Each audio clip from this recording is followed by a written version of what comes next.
Yesterday I had uploaded a pattern for making Madeline a knitted sundress, and I want to show you something I've done before with sewing dresses and dolls. Stitching down the middle of a dress makes this dress a playsuit. So if you go up from the bottom edge 1.5 inches, and I'm using my Singer model 1588. I had to stop and think there for a minute. I was thinking of a 1590. And I'm just going to, these machines are great for going through bulky fabrics. But what I'm going to do is just stitch down the center of the dress, starting 1.5 inches up.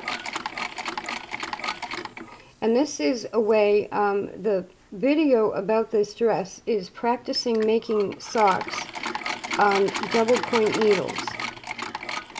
And there was something about the dress when I finished it that I wasn't quite finished.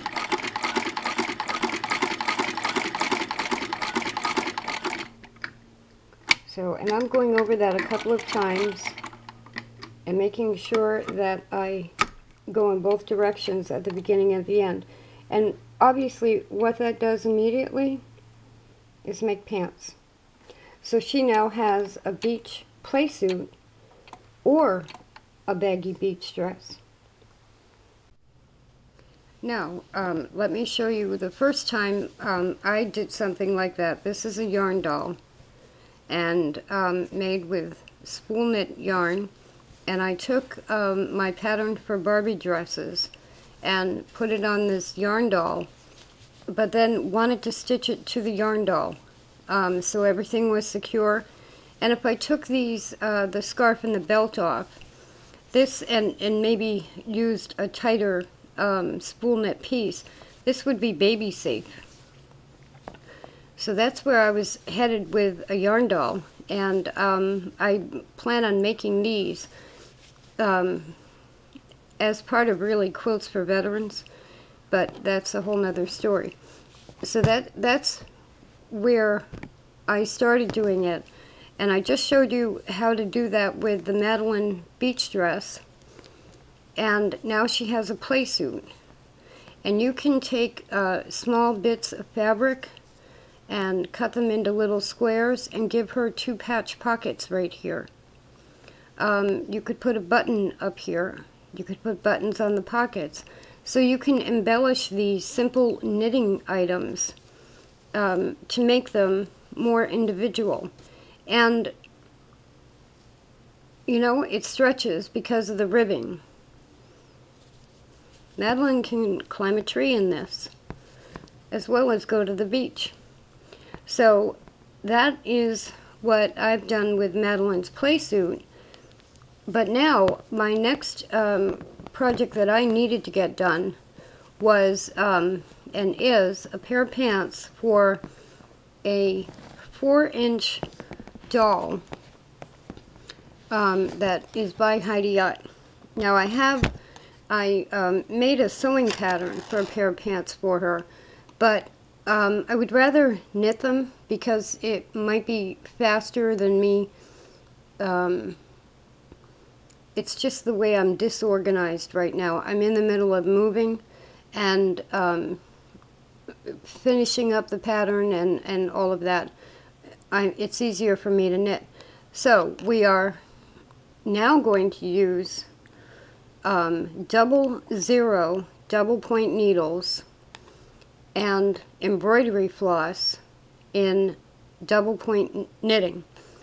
This is probably considered miniature knitting, but miniature knitting gets much smaller. It goes all the way down to 5 zeros or 6 zeros in size needles. So these needles are 00. They're part of the Susan Bates sock set of needles. This is DMC embroidery floss.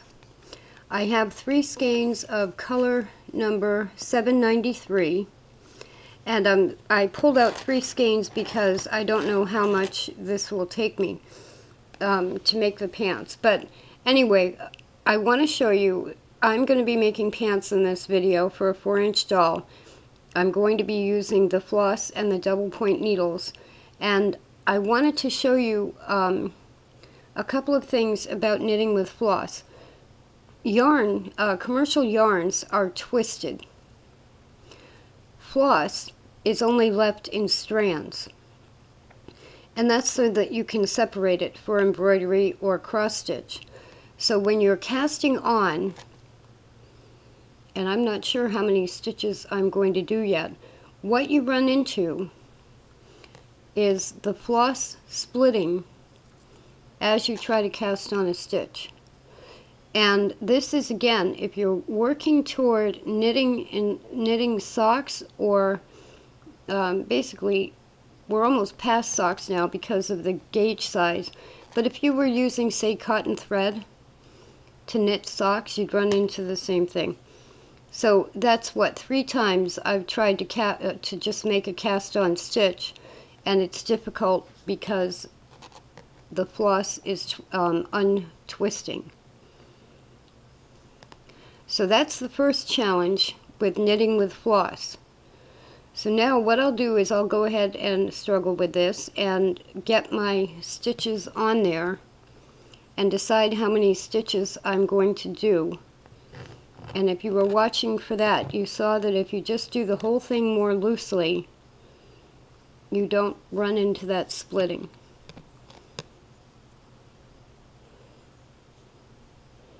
I like to cast on tightly because I don't like big baggy loops at the bottom of a piece, but it's much easier when you're working this small to go ahead and cast it on loosely.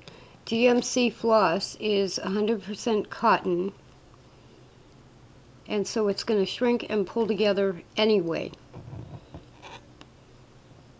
So like I said, I'll go ahead and cast on 1 needle how many stitches I'll need for the pants, and then we'll work this project on 00 needles with DMC embroidery floss for a 4-inch Heidi Ott doll.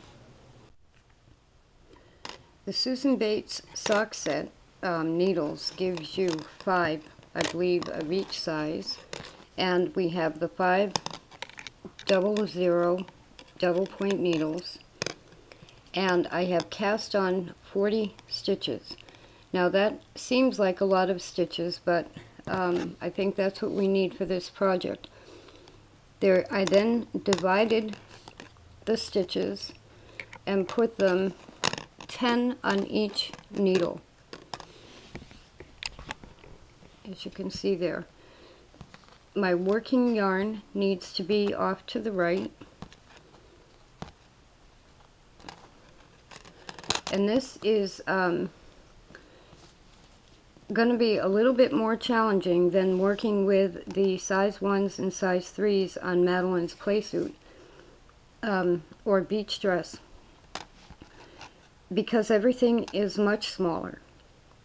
So if you've been following my videos, we went from super bulky on size 15 needles down to a Barbie dress on, I believe, size 6 and size 5 needles, to Madeline on size 1 and 3 needles, and now we're down to a 00 and a 4-inch Heidi Ott doll.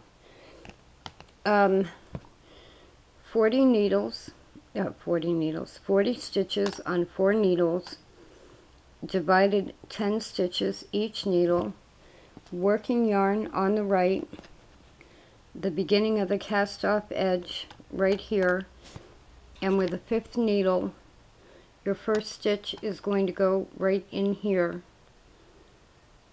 Pull the yarn up tightly, and we're going to knit 3 rounds of ribbing in knit 2, purl 2. So 3 rounds of ribbing in knit 2, purl 2. Then with the same size needles, we'll be doing straight knitting. But the first step is 3 rounds of knitting and knit 2, purl 2. Now there is 1 round knit, and I had to do that kind of without being in front of the camera, because you'll find with this size needles they do this when you're knitting, and it gets a little bit difficult to manipulate them. Now I'll show you a few stitches on this round, but I wanted to get the first round on there because it takes a little bit of manipulation. Now my original joining stitch is a little big, but I was able to pull the tail at the cast on edge to get it to tighten up a little bit. And you want to make sure that you always keep your all your stitches facing inward when you do this. So I'll put the camera down and do a little bit more of this. We're going to be bringing in a sewing machine to this as well, and not a small one. You'll need some kind of a lock stitch sewing machine. But see, even with pulling the tail tight, that stitch is a little bit big. But when you are doing this, you can make up for that on the second round by pulling everything even tighter. Now this is going to be awkward for me to do it in front of the camera because it's so tiny.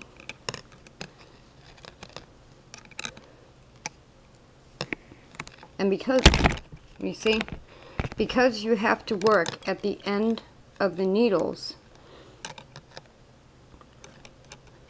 I have to slide this needle down to pull that stitch off, and you end up with needle points everywhere after you go around for a couple of rows. You've got needle points everywhere. So let me make sure this isn't going to do that again.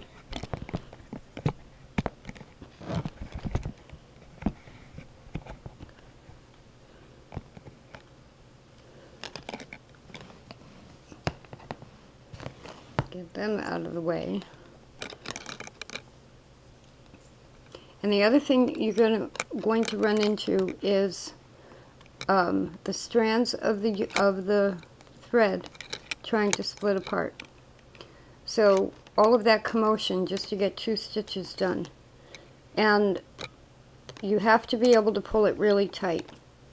So now here are the purl stitches. So I bring the yarn around to do the purl stitches.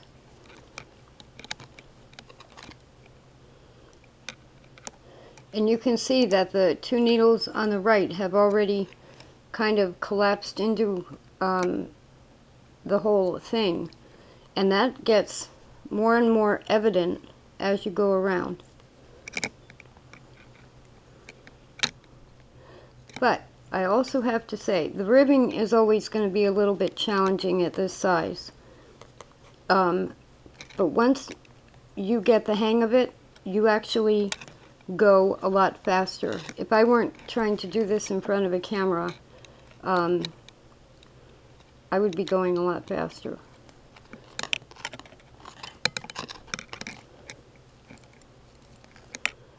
And it's actually very nice to knit with DMC floss.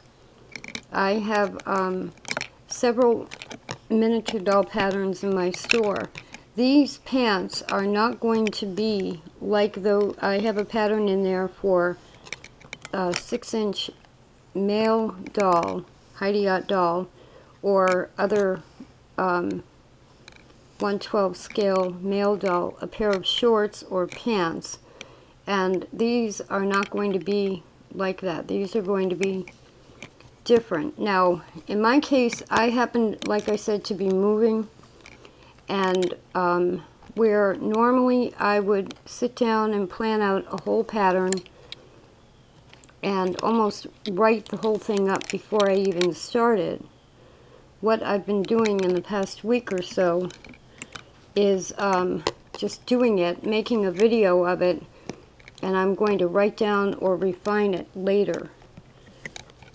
I have a computer that's not working too well. A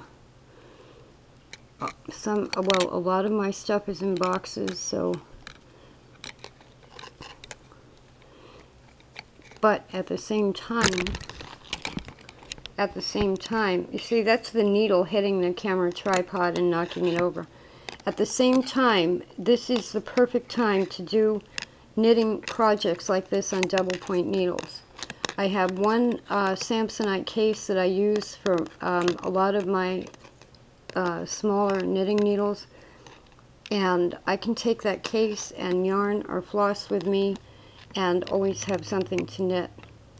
So, and the dolls are still not packed up, so I can be doing what I've been doing this week. Now I'm going to do this off camera because, as you can see, I kind of need elbow room to let these needles move around without knocking the camera over. But just working that row took me longer than it would if I were, if I had my hands like 6 inches up off the surface and was doing my regular thing of ignoring all the needles except for the stitch I'm working on. Then I'm able to go faster. But now this row is toward the end of a needle, and unless you move your stitches up and down the needle all the time, you have to watch out that no stitches slide off a needle. So I'm in the middle of, or I just started the second round. There's a total of 3 rounds of knit 2, purl 2. And there are 3 rounds of ribbing knit. So now what we're going to do is start knitting in stockinette stitch, which is just knitting all the way around, and keep going until the overall length of the piece is 2.5 inches. So straight knitting and 2.5 inches long overall.